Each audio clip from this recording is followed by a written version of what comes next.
नमस्कार दोस्तों, Samakhya the right knowledge channel में आपका पुनः स्वागत है। BPSC 131 introduction to political theory IGNOU के बैक कोर्स की पॉलिटिकल साइंस की पहली पुस्तक के दूसरे अध्याय के अंतिम भाग में आज मैं तुम्हारा पुनः स्वागत करता हूं। अपेक्षा करता हूं आप सभी स्वस्थ होंगे। अगर कहीं कोई समस्या हो तो अपने मनोबल से आप अपना और अपने आसपास के बंधुओं को सकारात्मक ऊर्जा दे करके एक सकारात्मक माहौल पैदा करने की कोशिश करेंगे।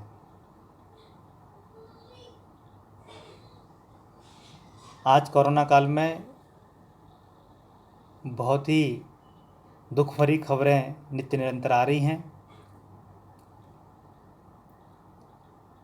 ईश्वर से अपेक्षा करता हूं कि ये अभी बुरा वक्त है सबके लिए ही, ये जल्दी से समाप्त हो जाए और पुनः सब खुश हों, चारों तरफ खुशहाली आए। जैसा मैंने कहा था, जिनको भी BPSC कोर्स से संबंधित नोट्स चाहिए और डिटेल वीडियो चाहिए, वो समाख्या के मेल आईडी पर अपने मेल भेज सकते हैं, कमेंट में बता सकते हैं, अपना नंबर लिख सकते हैं। कुछ छात्रों के मेरे पास मैसेज आए, सर वीडियो को थोड़ा छोटा किया करो ताकि हम बोर ना हो। मेरा एक रिदम है समझाने का, चीज़ों को बताने का। अगर आपको लगता है मुझे कुछ सुधार करना चाहिए तो आप कमेंट के माध्यम से बता सकते हैं, निश्चित रूप से मैं प्रयास करूँगा। अब हम आगे बढ़ते हैं। समाख्या का मेल आईडी एक बार आप लोग लिख सकते हैं, समाख्या1@gmail.com। समाख्या SAMAKHYA1@gmail.com।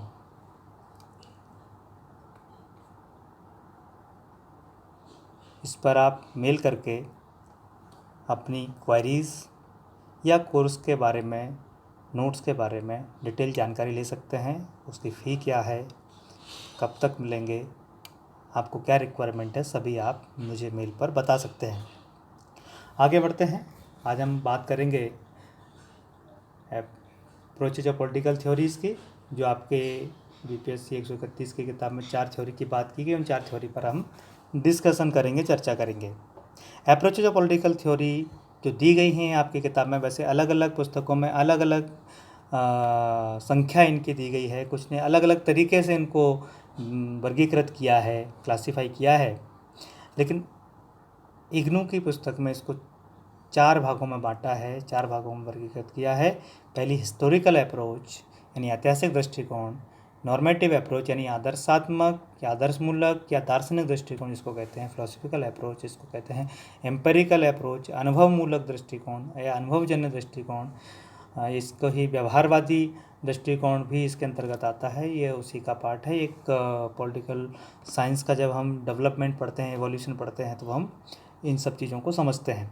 कॉन्टेम्परेरी अप्रोच यानी समकालीन दृष्टिकोण, आजकल क्या चल रहा है, ये सब 4 दृष्टिकोण हैं जिनको हम समझने का प्रयास करेंगे। पहला दृष्टिकोण है हिस्टोरिकल अप्रोच यानी ऐतिहासिक दृष्टिकोण। The historical approach involves understanding the events and experiences surrounding the composition of the work, especially the life of the author, and using the findings to interpret that work of literature. यानी जो भी लेखक है, जो भी author है, उसके जीवन के से संबंधित घटनाएं होती हैं, वो अपने साहित्य में क्या क्या इतिहास से जुड़ी घटनाओं को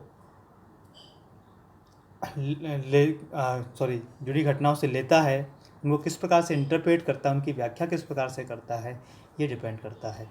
और हिस्टोरिकल अप्रोच को अगर साधारण शब्दों में समझना है तो हम कह सकते हैं कि इतिहास में घटित हुई घटनाओं के आधार पर वर्तमान में या भविष्य में होने वाली घटनाओं का अगर मूल्यांकन करें या जिनका कहें कि हम कि उनको उन पिछली हुई घटनाओं की गलतियों से सीखें और पीछे जो अच्छा हुआ उनको लेकर के आगे बढ़ें, यही हिस्टोरिकल अप्रोच का मूलभूत सिद्धांत है या मूलभूत उद्देश्य है। इन्हीं को हमने पॉइंट वाइज दिया हुआ है। Historical approach relies mainly on facts from the past to explain the present and probable political development with the political institution process. जो राजनीतिक संस्थाएं हैं या राजनीतिक प्रक्रिया है, उसके साथ जो विकास हो रहा है, राजनीतिक विकास है भविष्य का होने वाला है, या वर्तमान में जो घटनाएं हो रही हैं उनको पुराने समय से यानी इतिहास में जो घटनाएं हुए उनसे फैक्ट लेकर के हम उनको देखते हैं। तब ऐसा हुआ था, तब क्या किया था। उदाहरण के लिए अभी किसान आंदोलन चले तो टीवी डिबेट्स में आपने सुना होगा कि इतिहास में कई बार किसान आंदोलन हुए, तब सरकारों ने ये किया था। कुछ कहते हैं तब सरकारों ने लाठी चलवा दी थी, तब किसी ने गोली चलवा दी थी, तो कोई कहता है कि सरकार पहले पहले दौड़े दौड़े आई थी, सरकार दबाव में आ गई थी, झुकाव में आ गई थी।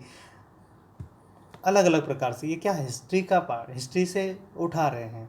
तो ये जब से पॉलिटिकल साइंस बना है, राजनीति विज्ञान बना है, राजनीति विज्ञान का या राजनीति चल रही है, उन हिस्ट्री तो मतलब हिस्ट्री का तो कहते हैं कोई आदि नहीं है। हिस्ट्री मैंने जब से पृथ्वी या जब से ब्रह्मांड बना है तब से हिस्ट्री तो तब से शुरू हो गई है।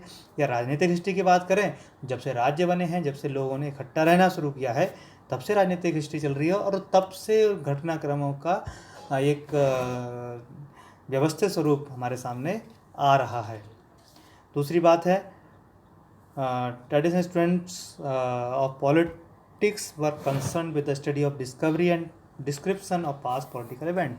वही वाली बात है, जो पीछे राजनीतिक घटनाक्रम जो हुआ, राजनीतिक घटनाएं हुए हैं, उनकी खोज और उनका वर्णन, उनकी व्याख्या करना, ये हमारे जो परंपरागत कहते हैं राजनीति विज्ञान के विद्यार्थी हैं, राजनीति विज्ञान के शोधार्थी हैं, वो इसको करते हैं। The studies were narrative and descriptive.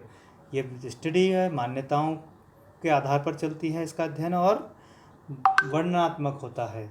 आगे हम बात करते हैं सबाइन। सबाइन कहते हैं वन ऑफ द एक्सपोनेंट हैं, यानी जो प्रतिपादक हैं ऐतिहासिक दृष्टिकोण के, वो 3 बिंदु में उनकी बात हमने यहाँ रखी है। How theory has responded to the historical events and specific situation, यानी जो ऐतिहासिक घटनाक्रम हुआ है और जो परिस्थिति विशेष में कोई चीज़ें हुई हैं, उसको सिद्धांत किस प्रकार से रिस्पॉन्ड करता है, सिद्धांत यानी थ्योरी उसको किस प्रकार से प्रतिक्रिया देती है।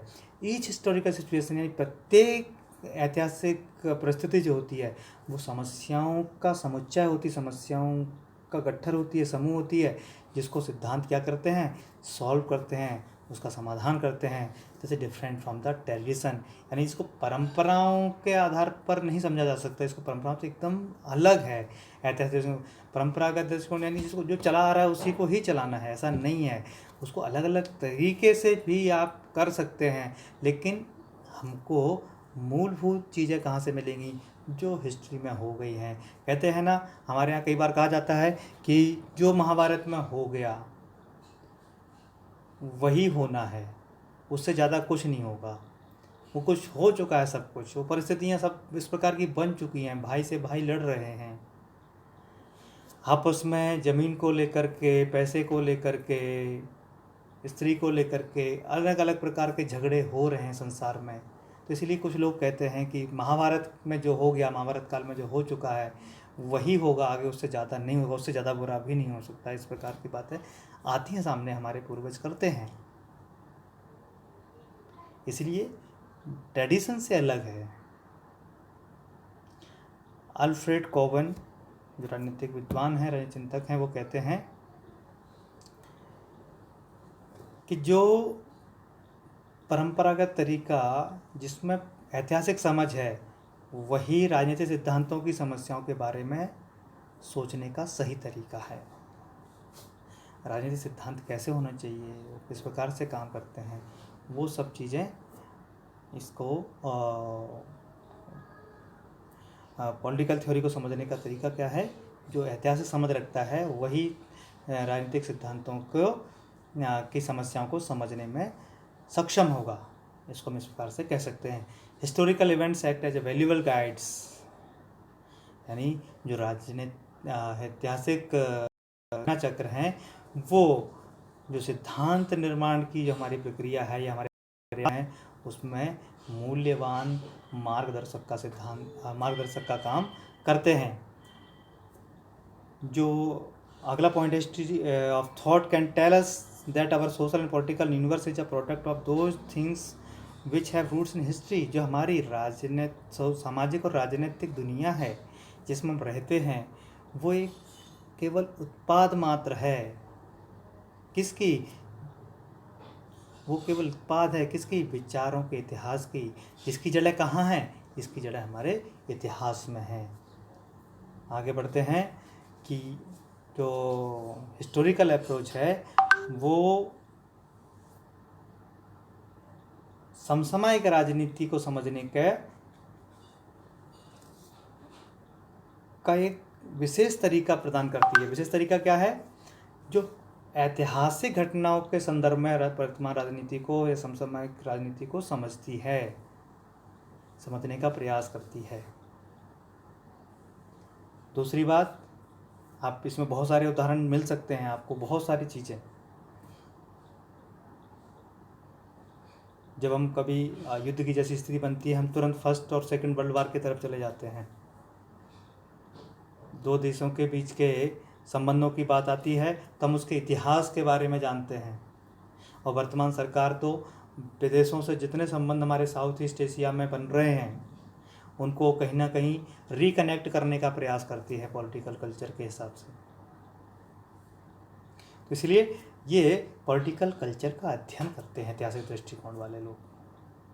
और पॉलिटिकल कल्चर, राजनीतिक संस्कृति क्या करती है? हमारे जो शासन व्यवस्था चल रही होती है उसको वैधानिकरण, उसको वैधता प्रदान कराती है, उसकी लेजिटिमेसी प्रदान करती है। यानी आज लोकतंत्र है तो इसका मतलब है कि लोकतंत्र आया है, उसके पीछे कुछ ना कुछ घटनाक्रम चला होगा जो हमारी राजनीतिक संस्कृति का भाग रहा है। तो इसीलिए political culture provides the legitimacy of the governance system.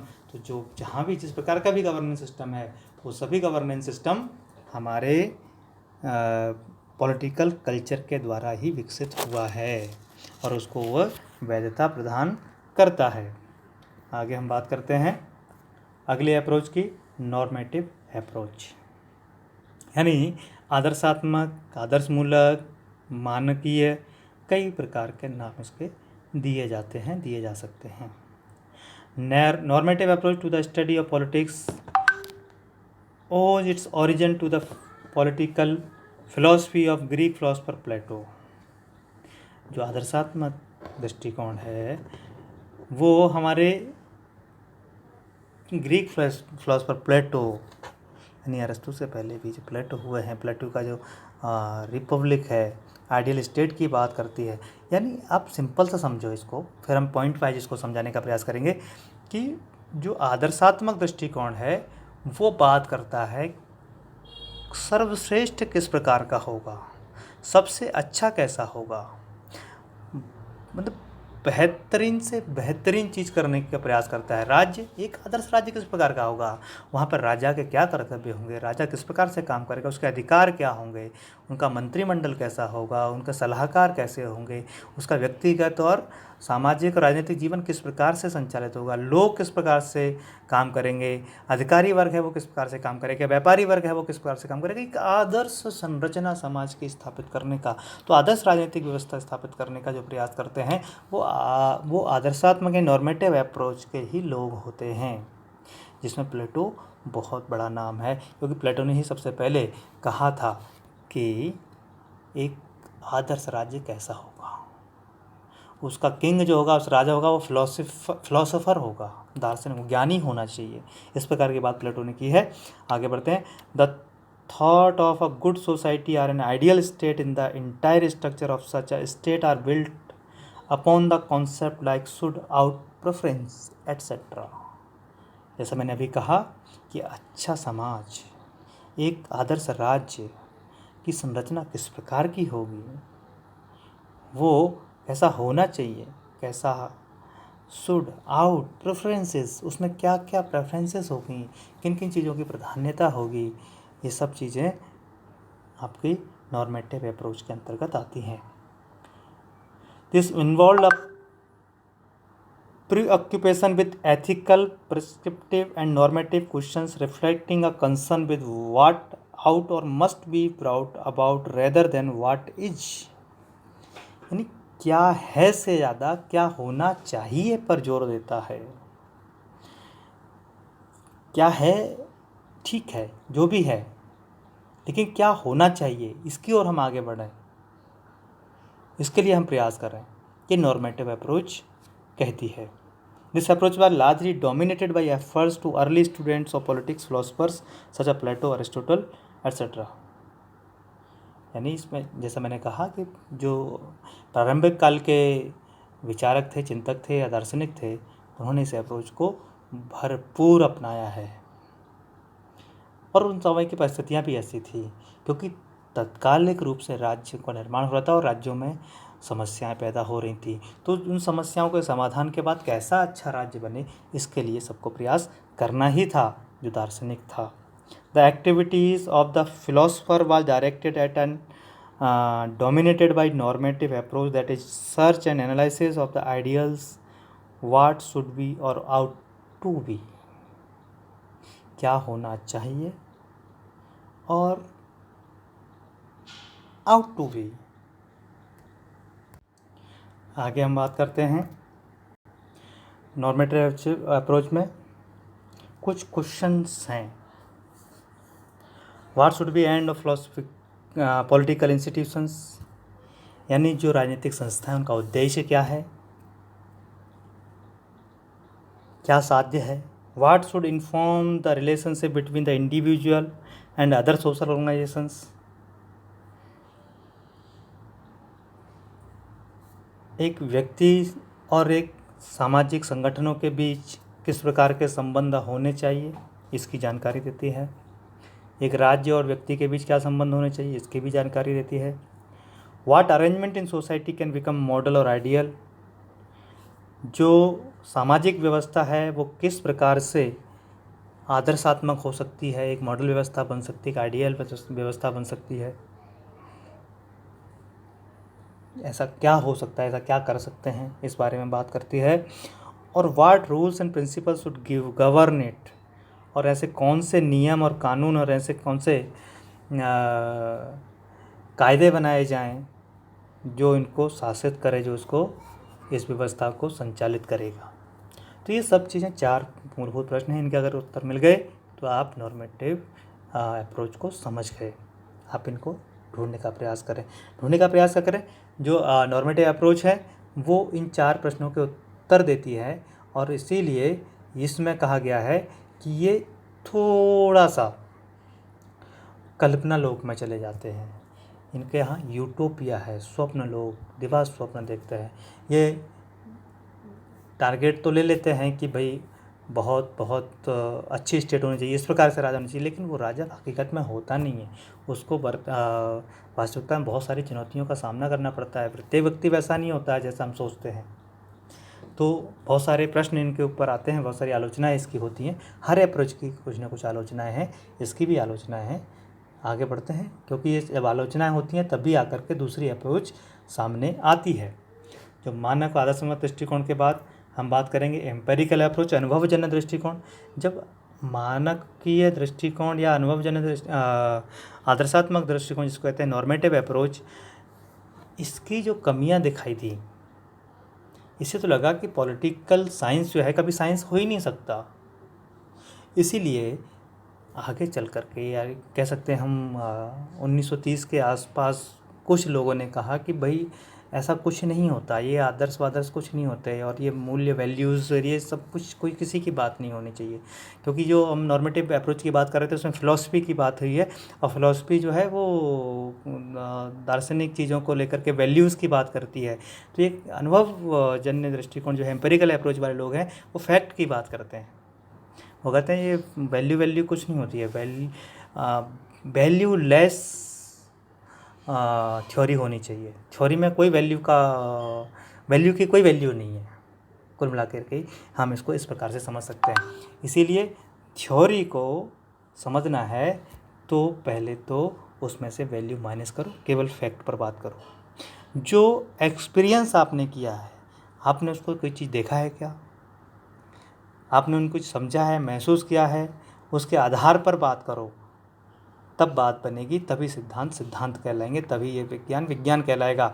इसीलिए एम्पेरिकल अप्रोच वाले बात करते हैं जो आपके सेंसेस हैं, आपका जो सेंसेस हैं वो अगर इन्वॉल्व होते हैं किसी भी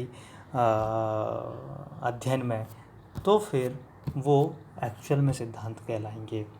इसीलिए अनुभवजन्य दृष्टिकोण वाले एक तो वैल्यू फ्री की बात करते हैं, मूल्य मुक्त सिद्धांतों की बात करते हैं जिसमें केवल फैक्ट पर बात होगी। Empirical political theory focuses on the observation explanation of political phenomena and involves formulating and testing hypothesis through experimentation. यानी जो एक्सपेरिमेंट हो सकते हैं, जिसके ऊपर प्रयोग हो सकते हैं, जैसे किसी कागज़ पर पानी डालें तो कागज़ गीला होगा, एक्सपेरिमेंट है, पानी डालेंगे तो गीला ही होगा, 2 और 2 4 ही होगा। तो इस प्रकार के फैक्ट के आधार पर ही काम करते हैं। The objectives is to make the study of political science scientific. इसका जो उद्देश्य है वो ये है कि राजनीति विज्ञान को वास्तव में विज्ञान बनाना है, इसको वैज्ञानिक दृष्टिकोण प्रदान करना है। इसमें ऑब्जर्वेबल बिहेवियर यानी चीज़ें पर्यवेक्षित की जा सकें, उनका अवलोकन किया जा सके, ऐसे इस पर फोकस की जाती है। The use of quantitative method is encouraged. यहाँ पे क्वालिटी गुणवत्ता क्या है कैसे नहीं, क्या क्वांटिटी मात्रात्मक चीज़ों को, यानी जिनको ठीक तरीके से जोड़ा घटाया जा सके या जिनको ठीक तरीके से समझा जा सके, इनको लिखा जा सके। अब वैल्यू को कैसे लिखोगे, वैल्यू कितने, कोई कैसा कोई कहते बहुत अच्छा राजा है, अब कितना अच्छा, इसका पैमाना क्या है। ये बहुत बढ़िया प्रधानमंत्री है, बहुत बढ़िया प्रधानमंत्री होने के क्या पैमाने हैं। वो व्यक्ति बहुत अच्छा, मन से बहुत अच्छा है, वो किसी का बुरा नहीं चाहता। ये कैसे पता किसी का बुरा नहीं चाहता। तो ये सब चीज़ें जो हैं, ये व्यक्ति बहुत है, सबकी सहायता करता है, तो कितनी सहायता करता है, इसके पैमाने क्या हैं। तो जो नॉर्मेटिव अप्रोच में थी उसके विपरीत जो एम्पेरिकल अप्रोच में, यानी जो फोकस करते हैं क्वांटिटी पर, जिसको तौला जा सके, जिसको एक्सपेरिमेंट किया जा सके, जिसको महसूस किया जा सके, जिसको महसूस नहीं कहेंगे हम कहेंगे कि जिस पर प्रयोग किया सकते, जो प्रैक्टिकल में दिखाई दे, लोगों को बताया जा सके। Research was aim to providing solution, यानी इसमें कहते हैं कि समाधान उपलब्ध कराना इसका उद्देश्य, इसके सिद्धांतों, इसके शोध का उद्देश्य है। एडॉप्टिंग ऑफ मल्टीडिसिप्लिनरी अप्रोच, क्योंकि इसको विज्ञान बनाना है तो बहुत सारे बहुविषय दृष्टिकोण को इसमें अडॉप्ट करना है, इसको अपनाना है। We have employed statical techniques, statical technique यानी जिसमें संख्यात्मक तकनीकी हो, जिसको ठीक तरीके से पहचानना हो, ये एम्पेरिकल अप्रोच है।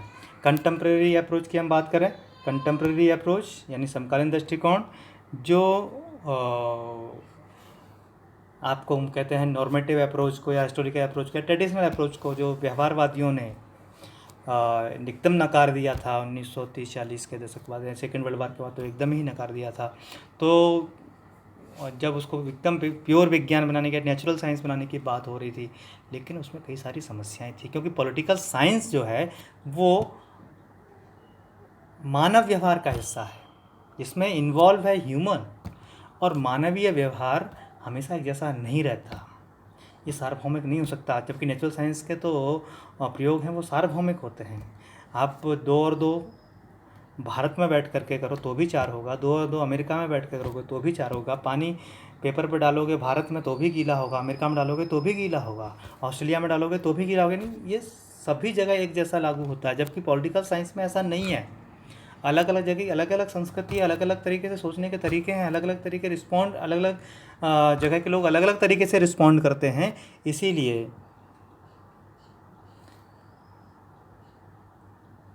जो साइंटिफिक अप्रोच है, जो व्यवहारवादी हैं, उनको चुनौती दी गई और वहाँ बहुत सारा संकट आया। तो जो डेविड ईस्टन, जिन्होंने 1930 के आसपास 1940-50 के बीच में, 55, 56, 53 के बीच में जो कहा था कि भाई पॉलिटिकल फिलॉसफी इज डेड, या पॉलिटिकल थ्योरी जो है, जो दर्शन है, उससे वैल्यू फ्री होना चाहिए पॉलिटिकल साइंस को, इस प्रकार की बातें की थी। वही 1969 में अपने भाषण में कहते हैं कि हमें पोस्ट बेवरियल अप्रोच की तरफ चलना चाहिए। पोस्ट बेवरियल अप्रोच यानी जिसमें तथ्यों की बात तो होगी, फैक्ट की बात होगी, लेकिन मूल्यों की भी बात होगी, क्योंकि ये मानव व्यवहार से संबंधित हैं। और ये मानव व्यवहार से संबंधित होने के नाते से इसमें हम दोनों को ही बराबर महत्व देंगे या बराबर महत्व देना होगा, वैल्यू एंड फैक्ट्स का। हम इतिहास को भी समझने का प्रयास करेंगे, वर्तमान को भी समझने का प्रयास करेंगे, उसके आधार पर भविष्य की योजनाएं बना सकते हैं। हमें उस समय की घटनाओं के पीछे के कारणों का भी पता लगाएंगे, हम वर्तमान घटनाओं के पीछे के कारणों का पता लगाएंगे, तभी हम उन घटनाओं के आधार पर अच्छे से सिद्धांत बना सकते हैं। इसीलिए जो समकालीन दृष्टिकोण है वो हम कह सकते हैं नॉर्मेटिव अप्रोच, या जिसको हम मानकीय या आदर्शमूलक या आदर्शात्मक दृष्टिकोण, और एम्पेरिकल अप्रोच यानी अनुभवमूलक अनुभवजन्य दृष्टिकोण के संयोजन का भाग मान सकते हैं, संयोजन का रिजल्ट या परिणाम मान सकते हैं। इसके कुछ मूलभूत तत्व हैं। ये अपोजिशन टू यूनिवर्सलिज्म यानी सार्वभौमिकता का विरोध करता है। जैसा मैंने अभी कहा कि हर जगह एक ही चीज़ लागू नहीं हो सकती, क्योंकि इसमें ह्यूमन बिहेवियर इन्वॉल्व है, यानी मानवीय व्यवहार, अलग अलग जगह के लोगों का अलग अलग तरीके से काम करने का तरीका होता है, और अलग अलग जगह की अपनी अलग संस्कृति होती है। इसलिए एक ही बात दो जगहों पर अलग तरीके से रिस्पॉन्ड कर सकती है। Opposition to universalism. अगली बात है क्रिटिक ऑफ ग्रैंड नैरेटिव्स, बृहद मान्यता आख्यानों की आलोचना इसमें करता है।